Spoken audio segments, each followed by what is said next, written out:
네, 안녕하세요. 컴퓨터 초이 최우성 강사입니다. 자, 전에 강의에서 저희가 이제 집단 함수하고 도메인 함수에 대한 전반적인 개론과 그 다음에 집단 함수 입력하는 방법, 컨트롤 원본과 그리고 형식을 이용하는 방법, 그리고 컨트롤 원본에다가 모두 포맷 함수를 이용해서 입력하는 방법, 이제 다 저희가 적용을 하고 공부도 해봤습니다. 자, 이번에 공부해야 될 것은 이제 도메인 함수의 이제 언바운드 폼이라고 제가 만들어 놔서요. 도메인 함수를 중점적으로 이제 연습을 좀 시켜볼 겁니다. 도메인 함수 1, 2, 3, 4, 5, 6번까지 있는데요. 자, 이 도메인 함수의 첫째, 장점에 대해서 얘기를 하고 기본적으로 사용하는 방법 다시 한번 정리를 좀 해드리도록 하겠습니다. 자, 여기 키포인트가 언바운드예요. 언바운드. 자, 언바운드라고 하면은 아시죠? 폼에 소스가 없는 경우에요. 그 소스는 이제 레코드 원본이라는 속성에다가 저희가 사용하는 테이블이나 또는 쿼리를 우리가 소스라고 이렇게 얘기를 하죠. 그래서 레코드 원본의 테이블이나 쿼리가 연동이 되면은 저희가 이제 바운드 폼이라 그렇게 얘기를 하고요. 또는 바운딩 폼이라고 하고, 뭐 누구 말로 얘기하면 살아있네 하는 살아있는 폼이고요. 이게 이제 없게 되면 그것을 우리가 이제 언바운드 폼이다 그렇게 얘기를 하죠. 이거 이제 소위 말하면 죽은 폼이죠. 자, 여기 보시면 알겠지만 여기 디자인 보기 한번 가보시게요. 디자인 보기를 보게 되면 모두 폼 속성에서 레코드 원본에 가보시면 아무것도 없어요. 그러니까 여기가 비어 있다는 것은 말 그대로 뭐예요? 여기는 이제 죽어있는 폼 상태에서 작업을 해야 되는 경우죠. 그래서 언바운드가 된 거고요. 자, 언바운드에서는 이제 다시 가보겠습니다. 이렇게 sum이라는 집단 함수를 사용할 수가 없습니다. 왜 이렇게 사용을 못하냐? 이 금액이라는 필드가 아예 존재하지를 않는 거죠. 왜? 폼 자체가 테이블이나 쿼리가 바운딩이 안 됐으면은 이 집단 함수를 쓰는 의미가 없다 그 말이에요. 쓸 수도 없고요. 아시겠어요? 그럼 만약에 여기다가 이제 바운딩을 시키게 되면 어떻게 되는가 한번 또 보겠습니다. 레코드 원본에 가서 이게 금액이면은 샘플 같은데요. 자, 이렇게 하고 폼 보기 한번 해보시게요. 값이 나오죠. 이해 가시나요? 다시 디자인에 가서 언바운드를 시키고 다시 돌아와 보도록 하겠습니다.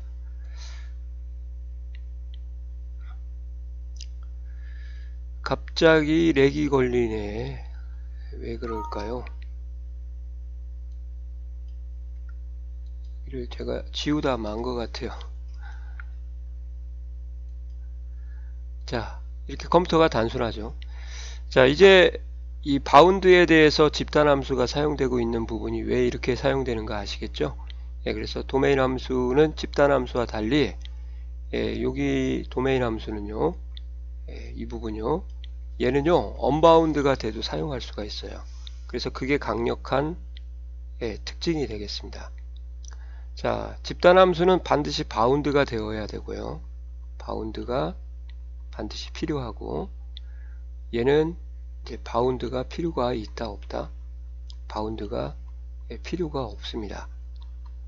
수식으로 그냥 폼에 바로 디스플레이를 해주기 때문에, 그죠? 그래서 조건이 없는 경우는 요거하고 요거 구하는 거나 가격이 똑같아요. 조건이 없이 샘플 테이블에서 금액의 합을 구한다. 그러니까 집단 함수 쓰는 거나 결국 똑같죠. 좀 차이를 아시겠나요? 바운딩 없어도 사용할 수 있다는 강력함.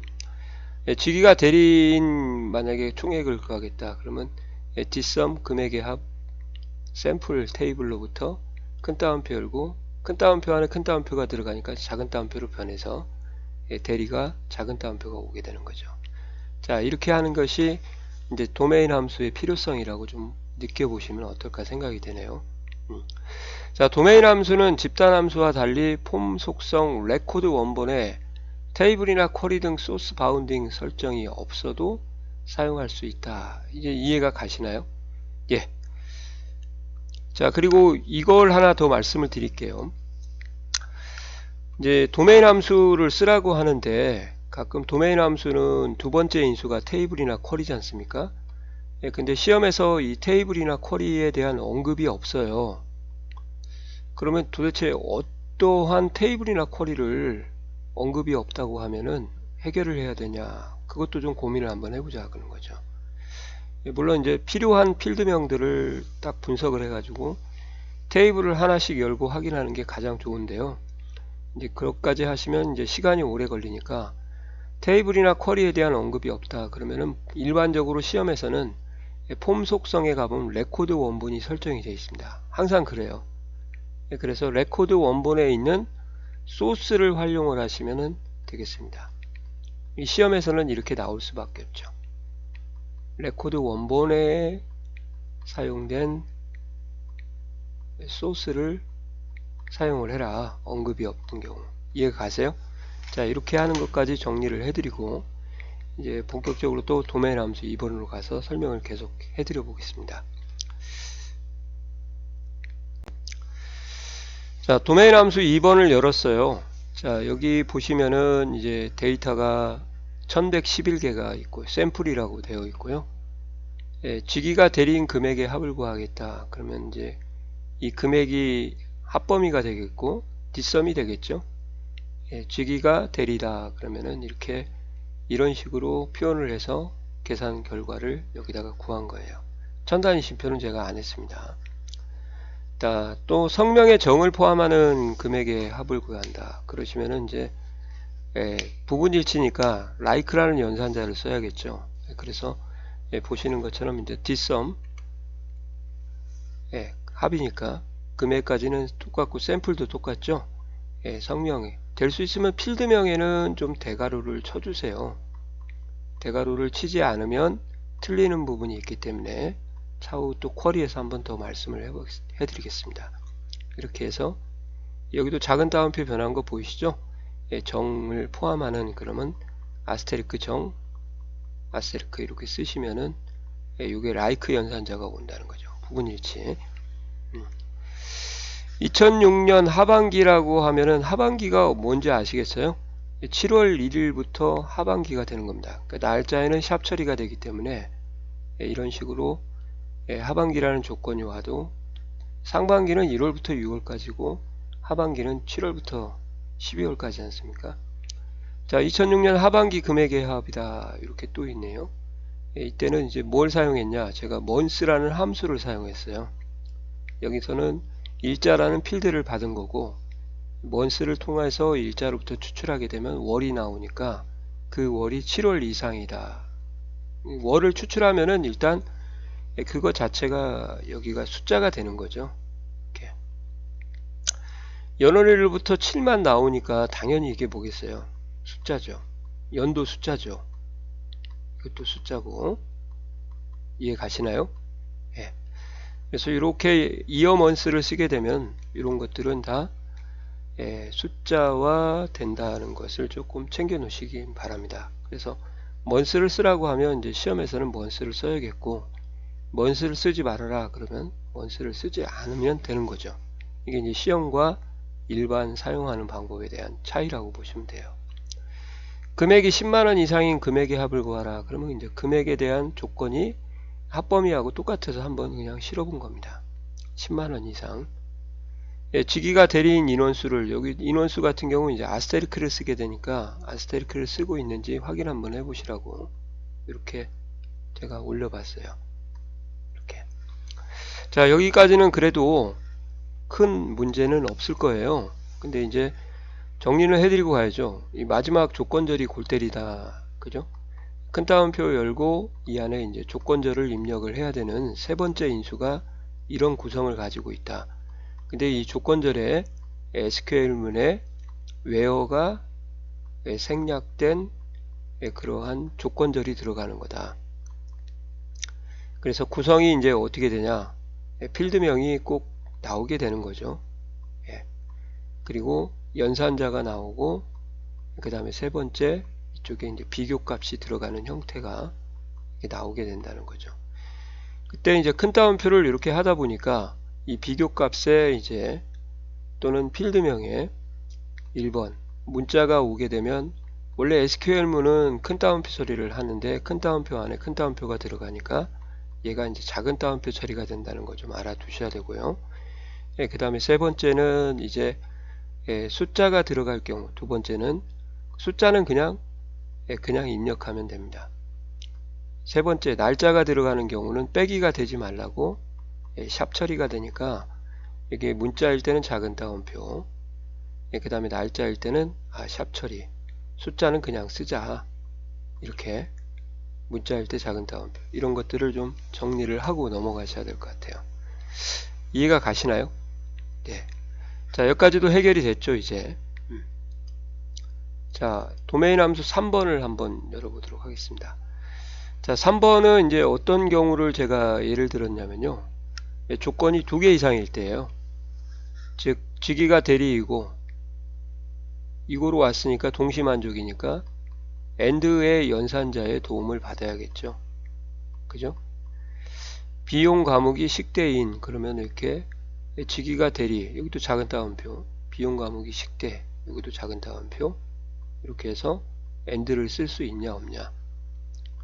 항상 그 조건절의 구성은 뭐 조건절의 구성뿐만 아니라 엑셀에서 배웠던 조건이나 액세스 배웠던 조건은 이제 한 개냐 두 개 이상이냐, 한 개일 때는 그냥 사용하면 되고요. 여기가 두 개 이상이다 그러면은 이제 꼭 AND인지 OR인지 판단을 하고, 또 플러스 알파로 같은 열인지 열 또는 필드인지 아니면 다른 필드인지 다른 열인지, 아시겠어요? 글씨가 또 날라가네. 다시 필드인지를 구분을 좀 하셔가지고 공부를 같이 플러스로 엮어서 하시면 될 것 같아요. 알겠어요? 예, 같이 엮어서.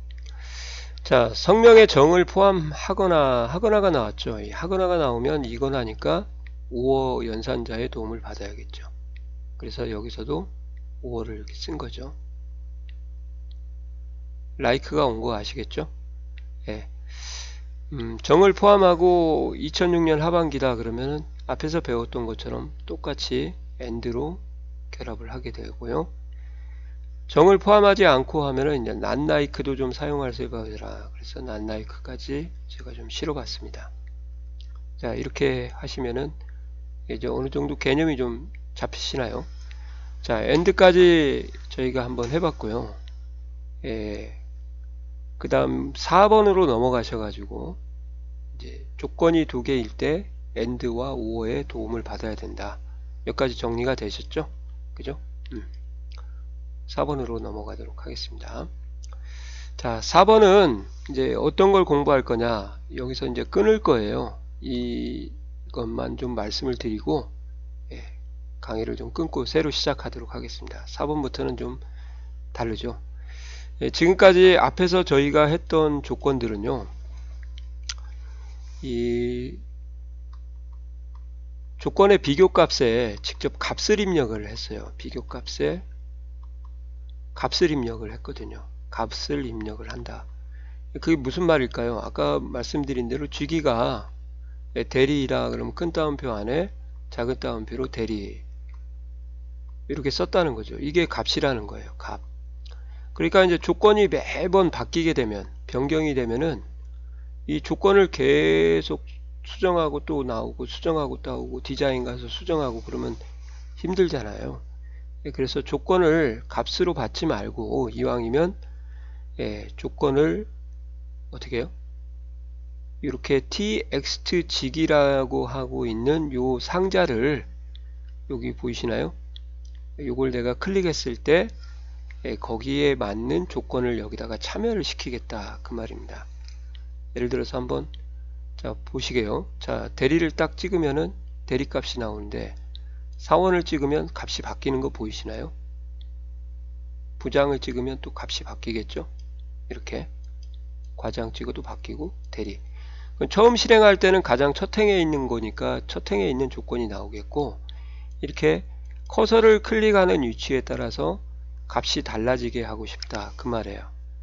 또는 여기 같은 경우는 이제 내가 직접 부서에다가 입력을 하겠다 그 말이에요. 이름의 일부를 포함하는, 그러니까 이름을 직접 입력을 하겠다.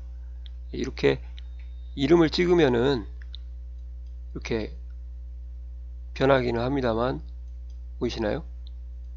이렇게. 예. 여기 보시면은 부장을 찍는 거나 김은아를 찍는 거나 여기를 찍는 거나 다 똑같고요. 이렇게 하면 이제 사원이 되니까 여기를 찍는 거나 부장에 찍는 거나 똑같겠죠. 이렇게. 자, 이렇게 일부 이미 기존에 있는 컨트롤 상자, 텍스트 상자를 이용해서 작업을 할 수도 있지만, 이렇게 임의의 텍스트 상자에다가 입력한 것을 조건으로 받아서 작업을 할 수가 있다. 그래서 이름의 일부가 포함하니까 예를 들어서 전화란인데요. 화란을 딱 하고 엔터를 치게 되면 이제 화란에 관련된 이렇게 인원수만 나오게 되는 거죠. 이해가시나요? 예. 그리고 이혜연이라고 치고 이렇게 하게 되면 이혜연이 되고 뭐 그냥 혜연이라고만 쳐도 혜연이 2명 있으니까 값이 좀 커지겠죠. 이런 식으로 해서 이렇게 작업을 한 겁니다. 자, 한번 보여드리고 강의는 또 새로 만들도록 하겠습니다. 여기를 딱 보시면 txt 부서라고 되어 있죠. 이 txt 부서고요. 이 txt 성명 이런 식으로, 그 다음에 txt 조회라고 해가지고 별도로 여기 같은 경우는 이제 사람의 일부를 입력하는 성명의 일부를 입력하도록 작업을 해놓은 거죠. 자, 이렇게 하는 것을 한번 이제 연습을 한번 시켜보도록 하겠습니다. 일반적으로 시험에서는 보시는 것처럼 이제 이것들이 다 나오는 건 아니고요. 하나씩 나오게 되니까 이 다른 것에 값에 영향을 주지가 않죠. 그러니까 예를 들어서 이런 거죠. 문제가 나오면 이 문제가 하나가 그냥 덩어리로 나오는 거지 이렇게 연달아서 여러 개가 나오지는 않기 때문에, 지금은 이제 연달아서 계속 바뀌기 때문에 헷갈리실 거예요. tx 쥐기하고 부서가, 부서 같은 경우도 이렇게요. 그죠? 여기가 부서만 바뀌게 되는데, 이 부서가 바뀌게 되면 이제 쥐기도 바뀌니까 이제 계산값이 달라지는 거예요. 여기 왔다 갔다 할 때는 변화가 없잖아요. 근데 위로 갔을 때나 값이 달라지면은 이렇게 보이시나요? 그러니까 오해는 없으시기 바랍니다. 하나만 하는 거지 2개 이상은 작업을 안 하는 거죠. 그래서 이제 컨트롤 텍스트 상자를 이용해 가지고 비교값을 받는 문제를 앞으로 공부를 좀 해야겠다. 정리는 해드리고 마무리를 짓도록 하겠습니다. 비교값에 값을 사용하니까 뭐하다, 불편하다, 매번 수정해야 되니까. 그래서 비교값에 값을 사용하지 않고 텍스트 상자를 사용을 해가지고 조건절을 완성을 좀 시켜보겠다. 이런 흐름이에요. 아시겠어요?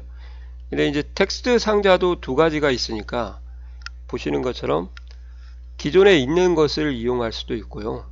기존에 있는 텍스트 상자를 사용할 수도 있고,